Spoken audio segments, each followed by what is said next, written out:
Política. Bruno Silva, cientista político aqui com a gente. Bom dia, Bruno, tudo bem?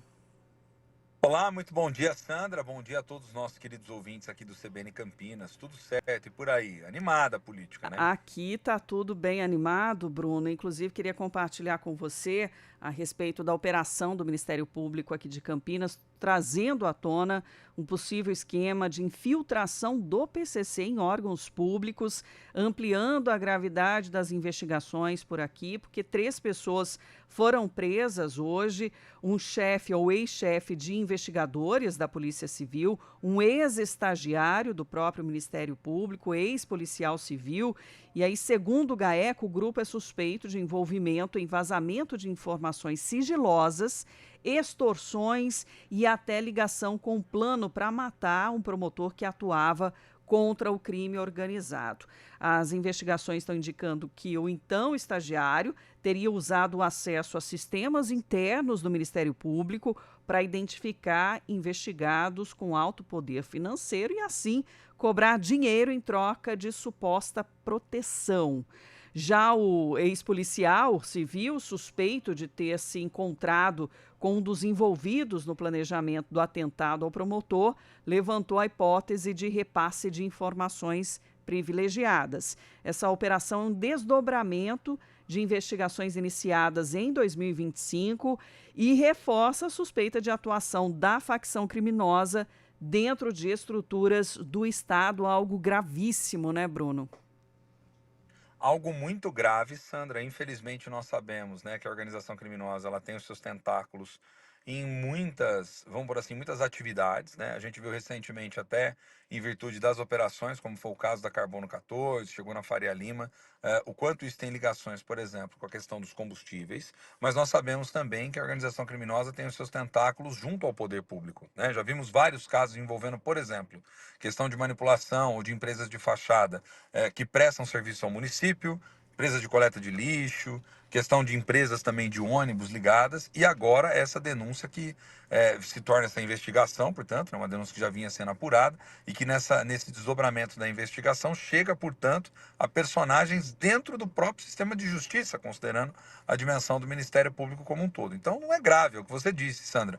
É gravíssimo. A gente espera que a polícia possa, obviamente, elucidar o caso, está aí com as pessoas detidas, né? Nós precisamos depois de maiores informações para poder entender também quais vão ser as próximas etapas, como tudo isso vai desdobrar e qual é o impacto, né, Sandra, daquilo que estaria sendo, vamos dizer assim, não só negociado, mas alvo da ação desses criminosos infiltrados dentro dessas instituições, né? Ou seja, é preciso se fazer um pente fino ainda mais amplo para entender se para só por aí ou tem outras ramificações. Não é de hoje, e esse é um problema gravíssimo no Brasil, que nós sabemos que a criminalidade vem cada vez mais se aproximando de estruturas do Estado, se aproximando de certas instituições, entrando dentro do sistema para poder tentar controlá-lo por dentro, né? Então, engana-se quem acha, por exemplo, que o problema hoje no Brasil da segurança pública, como hora ou outra aparece aí como tema do debate das campanhas, das discussões, na boca dos políticos, engana-se quem acha que tem a ver só com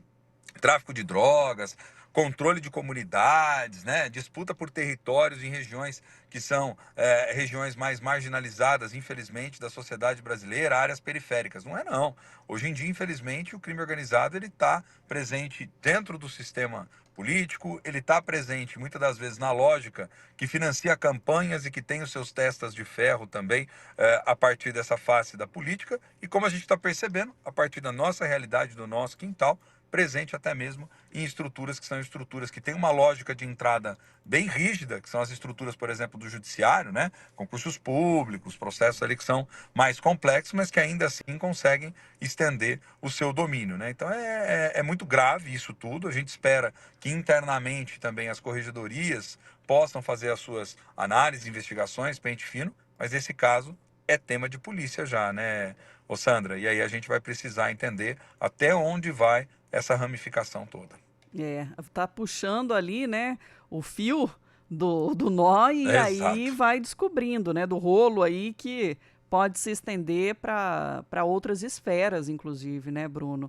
Não só localmente o impacto que isso gera né, para a estrutura do Estado como um todo, né? E a gente sabe que no caso da organização criminosa vai para outros estados, inclusive, e é algo que merece atenção. Por isso que, inclusive, ô Sandra, até trazendo um tema que é um tema que nacionalmente está ganhando debate, discussão, escalando, por isso que essa discussão envolvendo, vamos pegar organizações criminosas, como é o caso do Comando Vermelho, do PCC, enquadrá-las como a questão do terrorismo, como os Estados Unidos quer lá, né? Isso, na verdade, traz mais prejuízos do que algum tipo de ganho. Porque numa ramificação como essa, como você disse, você começa a puxar o novelo, dada a importância econômica, dada a importância política de Campinas, de toda a região, dificilmente são laços que às vezes ficam restritos a uma repartição, a um ambiente, a uma instituição, né, Sandra? São vinculações muito mais amplas, né? Por isso que tem que ser uma força de investigação das polícias esse tipo de assunto, e não um assunto de segurança nacional no sentido do terror, né? Se há um terror, é o terror que ele se espalha a partir dessa espécie de captura do Estado, de maneira geral, pela organização criminosa e aqueles que são seus testas de ferro. Eu acho que o esforço maior é de inteligência,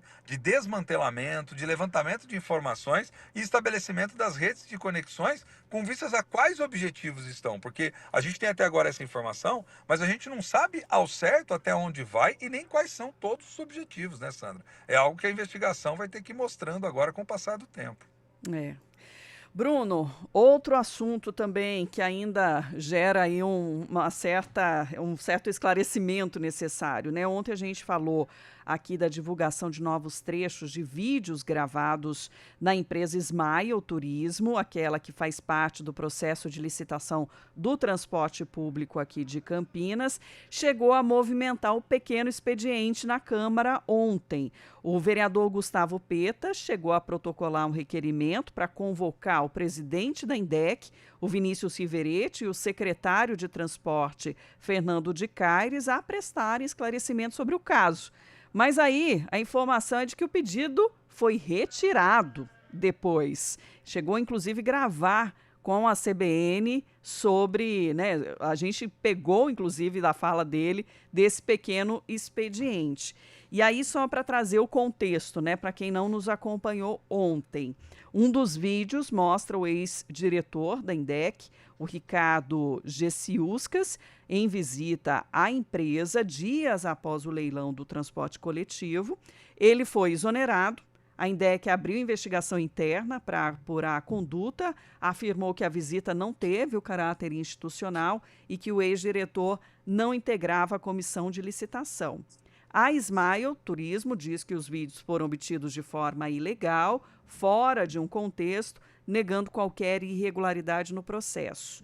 Agora, a repercussão, de alguma forma, chegou à Câmara, né? A Corregedoria abriu o procedimento para apurar a possível quebra de decoro parlamentar envolvendo o vereador Vini, após as declarações, inclusive, sobre o vereador Benê Lima. Né? O Benê negou, inclusive, as acusações de ordem, inclusive pessoal, viu, Bruno? E o Vini também responde a uma comissão processante, está afastado por questões de saúde. A Câmara ainda não recebeu a atualização oficial do atestado médico dele, né? Não há informações para qual hospital o Vini foi direcionado, se é que está ainda internado. Mas aí tem um conflito político dentro da própria Câmara, tem essa pressão sobre a condução aí também do transporte público. Queria a sua análise, Bruno. O bicho tá solto, né, Sandra? Como diz no popular, né? Mas vamos lá, eu acho que tem dois pontos aí dessa história que você traz pra gente. Primeiro, muito estranho, né, essa decisão do Gustavo de depois retirar o requerimento, uma vez tendo apresentado já na sessão e levando adiante. Acho que a postura de fiscalização do Legislativo, ela tem que estar mais presente, mais ativa do que nunca, sobretudo diante das graves denúncias e do que está acontecendo. Todo esclarecimento agora à sociedade, ele é necessário, ele é importante. Agora, precisa entender qual foi o bastidor disso tudo, né? Se a base também, ou algum representante da base ou do governo, fez algum tipo de conversa ali fora dos holofotes, né? Dialogou com o vereador no sentido de dizer que não precisa ter uma convocação, que de repente o secretário vai se voluntariar para poder ir no legislativo, ou algo nesse sentido.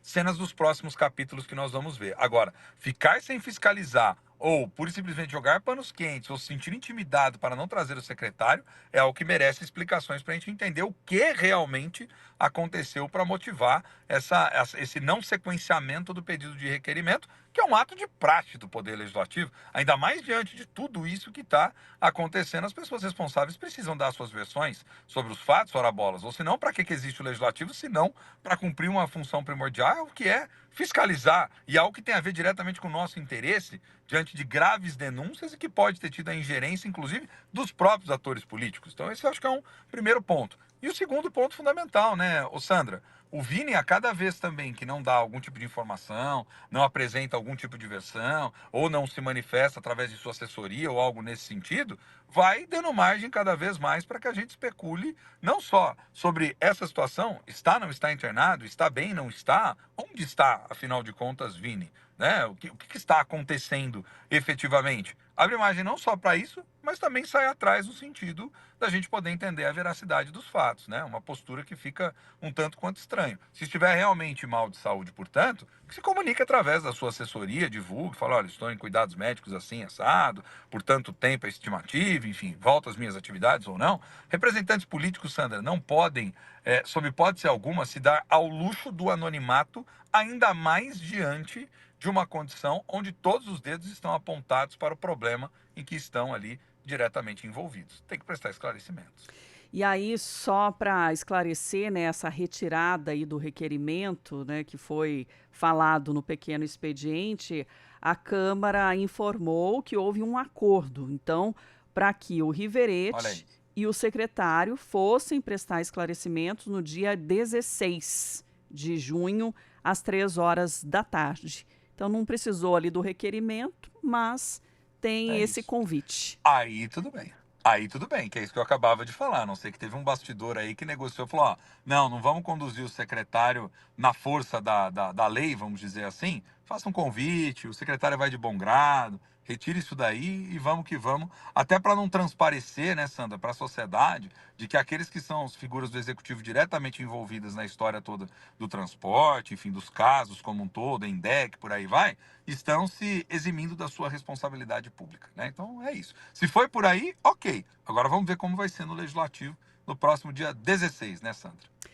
Bruno, atento sempre aqui para analisar os fatos políticos locais, regionais ou até nacionais. Obrigada e até amanhã. É isso aí, sempre atento. Afinal de contas, a política não é para amadores também, né, Sandra? Um abraço, até amanhã. Até. Fazer juntos é